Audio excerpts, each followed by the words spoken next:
우리 시원소가대 하나님 감사합니다. 지난 한 주간 잘 지내셨습니까?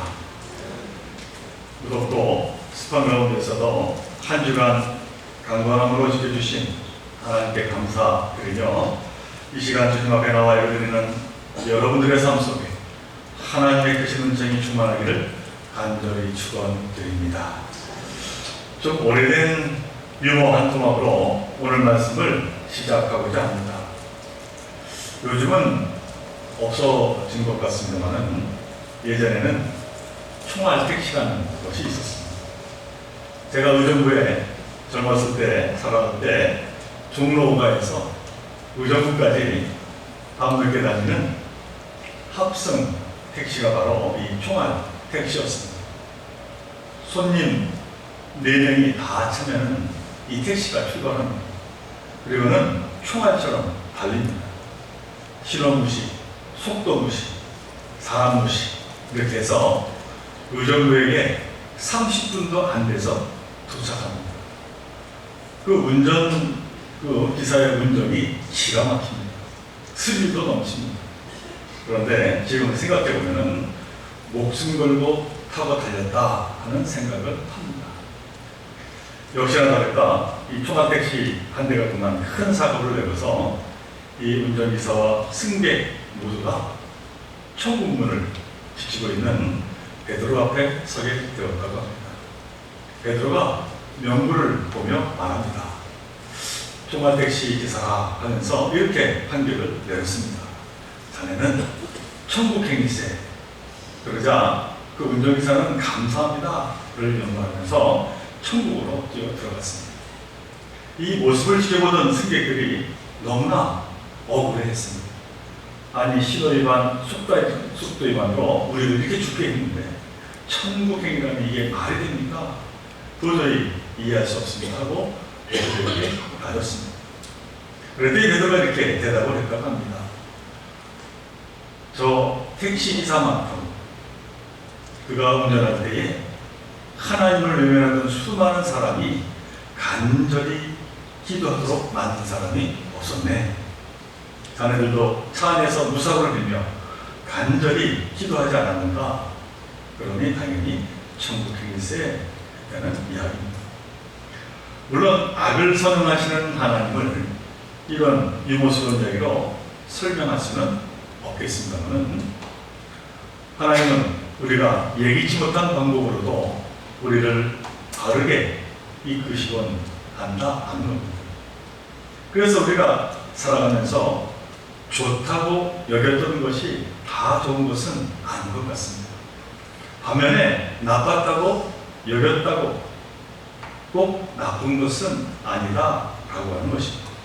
우리 삶에는 좀 예기치 못했던 일들이 넘쳐나는 것 같습니다. 창세기 41장에 보면 우리가 잘 아는 이야기로 야곱이 사랑하는 아들 요셉을 시기한 형들이 이제 에집트에 이 야곱을 노예로 팔아버린 이야기가 나옵니다. 그리고 창세기 45장에 가면 노예로 팔려갔으나 이집트의 총리가 된 요셉과 요셉을 팔아버린 형제들의 극적인 대면 장면이 나옵니다. 여기서 요셉은 참으로 놀라운 말을 형들에게 전합니다. 창세기 45장 5절의 말씀입니다. 형님들이 나를 이곳에 팔아 넘기긴 하였습니다만 그것은 하나님이 형님들보다 앞서서 나를 여기에 보내셔서 우리의 목숨을 살려주시려고 그렇게 하신 것입니다. 모든 것이 하나님의 선한 뜻이었다 라고 하는 믿음의 고백을 한 것입니다.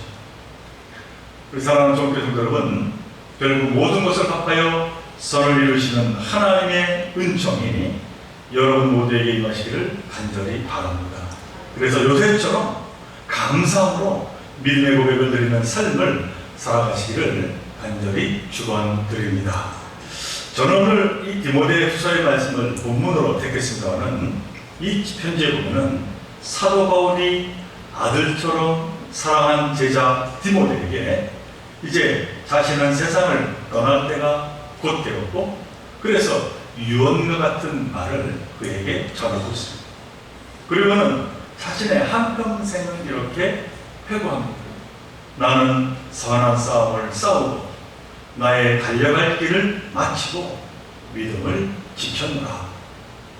사도 바울의 유명한 고백은 그의 삶이 어땠는지를 아주 단순하고 그러나 명료하게 잘 보여주고 있습니다.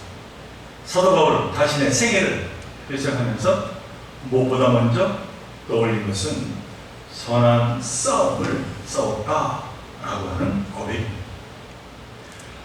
사실 우리들의 삶이란 생존을 위한 싸움 그 자체라 말할 수 있습니다. 하루하루 살아가는 이 세상이 치열한 전쟁터와 같기 때문입니다. 그런데 바울이 말하는 싸움은 이러한 생존만을 위한 싸움을 말하는 것이 아니라 우리가 싸워야 할 선한 싸움이 있다고 말하고 있습니다. 미국의 흑인 민권운동 지도자였던 사람을 떠올리면 바로 마틴 루터 킹 목사님을 들 수가 있습니다. 그는 그만 이제 구급파 백인의 총에 맞아서 39년이라고 하는 짧은 삶을 마감했습니다. 그런 루터 킹 목사님이 우리에게 이런 말을 남겼습니다. 모든 비극 중에서 가장 큰 비극은 젊어서 죽는 것이 아니라 오래 살아도 한 번도 진정으로 선한 싸움을 싸우지 않고 살아가는 것입니다 하는 이야기를 했습니다. 이 루터킹 목사님은 이런 자신의 말에 스스로 책임을 지려고 노력을 했는데 그것은 하루에 40번씩 걸려오는 협박 전화에 진지하게 응대하기, 집안으로 폭탄이 날아들어와도 그것을 던진 자의 회개를 위해서 기도하기, 노벨 평화상으로 받은 상금 54,000불을 평화를 위해 쓰도록 내놓기, 모든 인간이 피부색과 상관없이 한 형제자매로 한 테이블에 앉기까지 온유하게 설득하기, 결혼해서 아이들의 좋은 아버지가 되기, 바로 이러한 것들이었습니다. 그는 어렵고 힘든 일이든 때로는 일상적인 일이라도 예수 그리스도의 사랑의 복음에 기초하여서 선한 싸움이라는 이름으로 자신의 삶을 가득 채워 나갔다라고 하는 겁니다. 이처럼 선한 싸움은 우리 예수를 영접한 자들의 삶이어야 함을 오늘 사도 바울은 말씀하고 있습니다. 그는 에베소서 5장 1절로 2절에서 이렇게 강조합니다. 그러므로 사랑을 받은 자녀같이 너희는 하나님을 본받는 자가 되고 그리스도께서 너희를 사랑하신 것 같이 너희도 사랑 가운데서 행하라. 그는 우리를 위하여 자신을 버리사 향기로운 제물과 희생 제물로 하나님께 드리셨느니라 하는 말씀을 합니다. 곧 주님께 사랑받은 자로 그 사랑을 나누는 삶, 선한 싸움을 싸우는 것이 믿는 자의 삶이라고 사도 바울은 당부하며 그렇게 살았음을 고백하고 있습니다.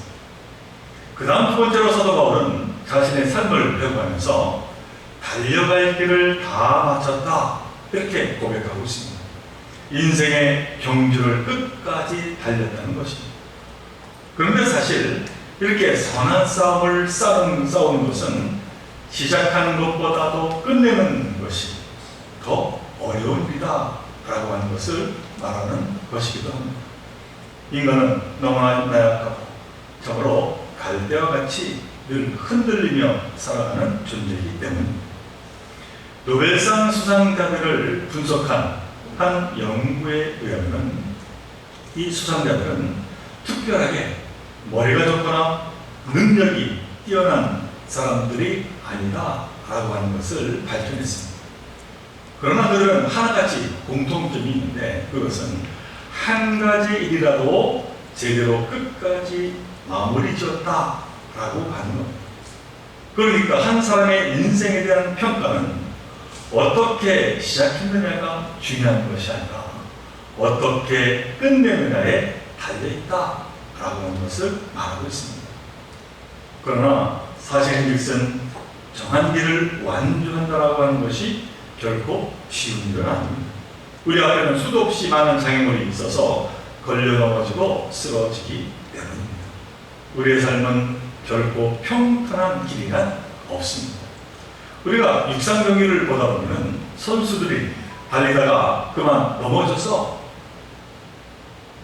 적으로 이제 우리가 가슴을 돌립니다만은, 그러나 그들이 포기하지 않고 다시 일어나 끝까지 완주하는 모습을 종종 보게 됩니다. 그런데 이는 보기처럼 쉬운 일이 아니라고 합니다. 왜냐하면 선수들이 넘어지면 등수에서 멀어졌기 때문에, 그래서 희망이 사라졌기 때문에 완주하기보다는 이내 그만 포기해 버린다라고 하는 겁니다. 우리들의 삶도 사실 이와 같습니다. 주위를 돌아보면 자녀들이 입시에 넘어지고, 젊은이들은 취직에 넘어지고, 또 때로는 결혼 생활에 넘어지고 있음을 보게 됩니다. 또 우리 가운데에서는 일에 넘어지고, 사업에 넘어지고, 건강에 넘어지고 합니다. 그런데 문제는 이렇게 넘어진 채로 오랜 시간 괴로워하며 고통스럽게 살아가는 자들이 너무나도 많다는 사실입니다. 안타까운 일이 아닐 수가 없습니다. 그런데 이와는 다르게 수십 번을 넘어져도 다시 일어서고 다시 일어서는 오뚜기 같은 사람들도 있습니다. 우리가 잘 아는 토마스 에디슨은 전구를 발명할 때 무려 2,500번의 시험을 거쳤다고 합니다. 그러다 기자 한 사람이 그에게 이렇게 무수히 실패했을 때 기분이 어땠습니까? 물었습니다. 그러자 그는 그렇게 대답을 했다고 합니다. 나는 실패한 것이 아닙니다. 다만 전구에 들어오지 않는 2,499가지의 방법이 무엇인지 발견했을 뿐입니다. 했다는 것이죠. 미국인들이 존경하는 대통령 중에 한 사람인 루즈벨트가 이제 39세 소아마비에 걸려서 평생을 장애인으로 살았습니다. 그는 이러한 유명한 말을 남겼습니다. 우리의 삶에서 두려워해야 할 단 한 가지는 두려움 그 자체일 뿐입니다 하는 말씀을 했습니다. 시각과 청각 장애인이었던 헬렌 클러는 이렇게 말했습니다. 쉽고 편안한 환경에서는 결코 강인한 인간이 만들어지지 않습니다. 시련과 고통의 경험을 통해서만 강한 영혼이 탄생합니다. 그리고 마침내 성공할 수 있습니다. 죽음의 수용소에서 삶의 의미를 찾아서라고 하는 감동적인 책을 서술한 정신의학자인 피터 클랭클이라고 하는 독일계 이제 유대인은 아우슈비츠 수용소에서 살아남은 몇 안 되는 생존자 중에 한 사람입니다. 그는 열악한 음식, 환경, 아무런 의료 시설도 없는 참으로 지옥과 같은 그곳에서 기적적으로 생활하게 되었습니다. 전쟁이 끝난 후에 어떻게 해서 그 지옥 같은 곳에서 살아났습니까? 라고 하는 질문을 받고 그는 이렇게 대답을 했습니다.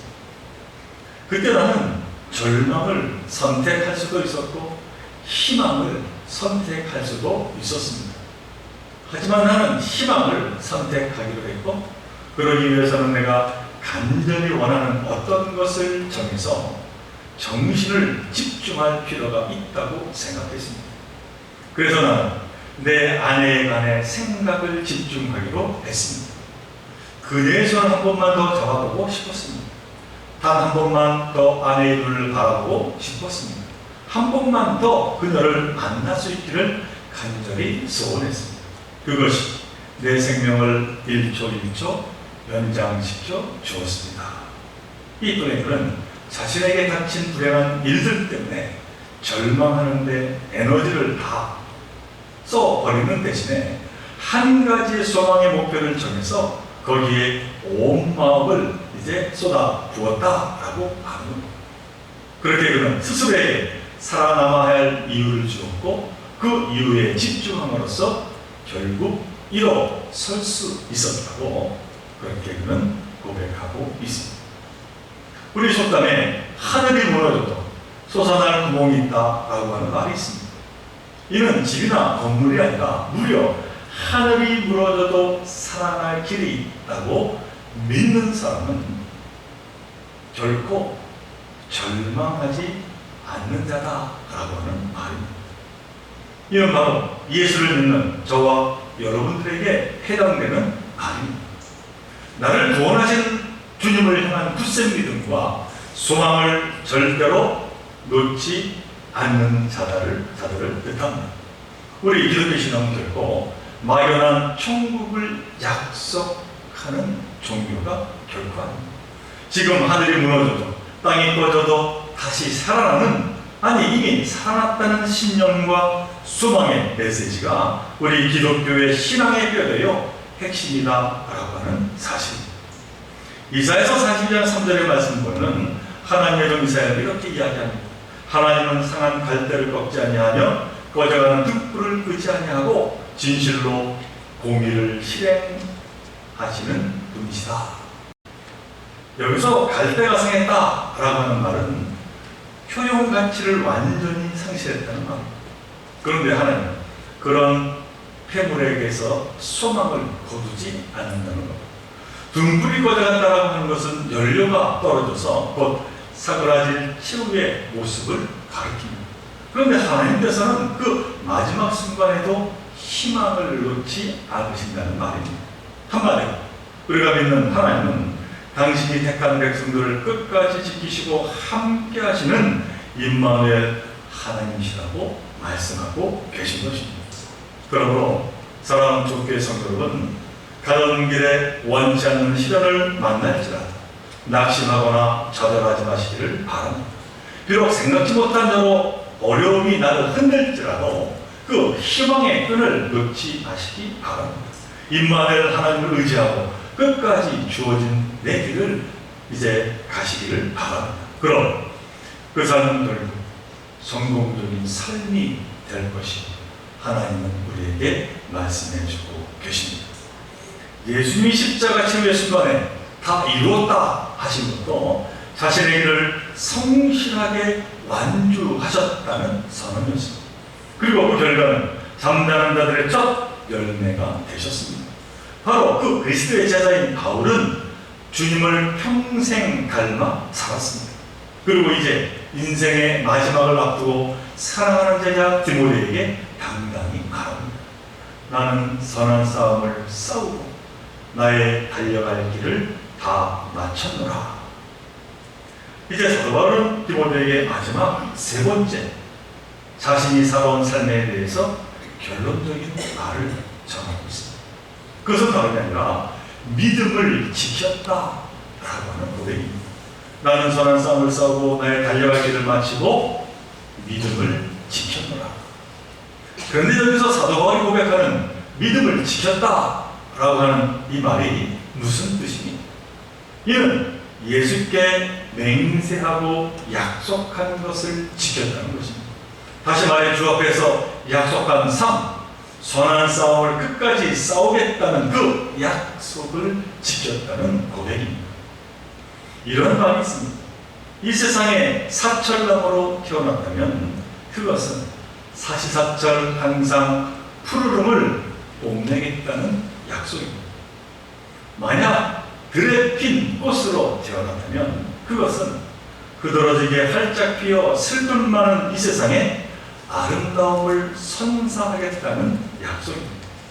그리고 우리가 인간으로 태어났다면 그것은 이 세상에서 하나님의 영광을 드러내며 살겠다는 약속입니다 하는 말입니다. 사도 바울은 고린도전서 10장 31절에서 믿음의 형제들에게 이렇게 당부했습니다. 그런즉 너희가 먹든지 마시든지 무엇을 하든지 다 하나님의 영광을 위하여 하라. 하나님의 영광을 위해 살아가는 것이 이 땅에 태어난 자들의 삶의 목표라고 말씀하고 있는 겁니다. 그런데 우리는 여기서 말하는 하나님의 영광을 위한 삶이 대체 무엇인지 바르게 이해할 필요가 있습니다. 사랑하는 우리 조교성 여러분, 하나님께 영광 돌리며 사는 삶이란 대체 무엇입니까?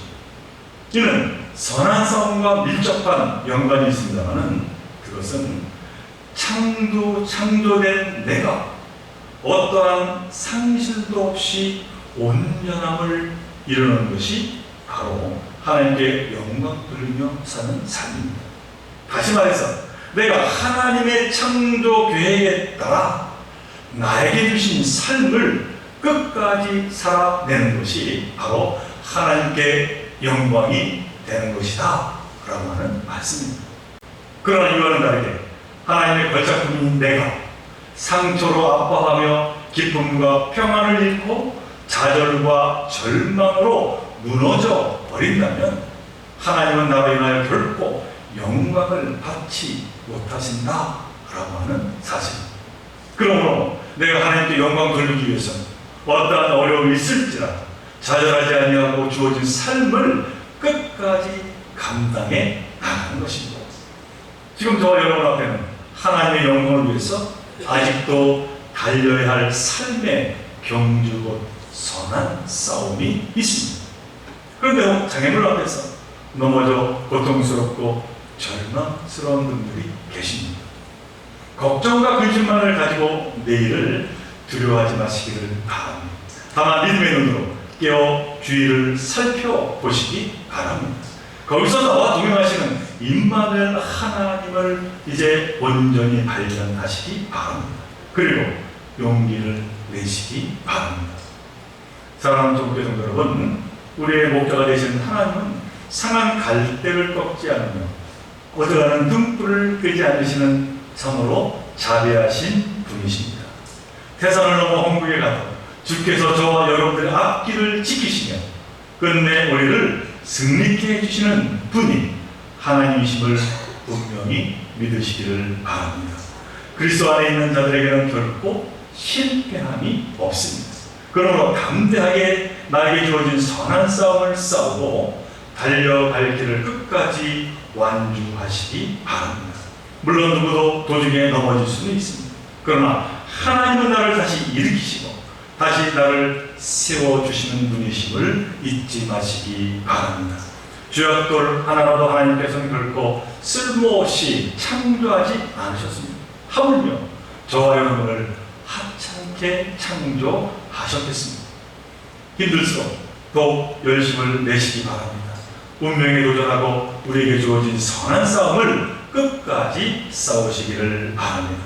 그래서 우리가 이제 경주를 다 마치는 날 바울처럼 나의 달려갈 길을 마치고 믿음을 지켰다는 고백을 하시기를 간절히 바랍니다. 그때 하나님께서 예비하신 의의 면류관을 저와 여러분들에게 씌워 주실 줄로 믿습니다.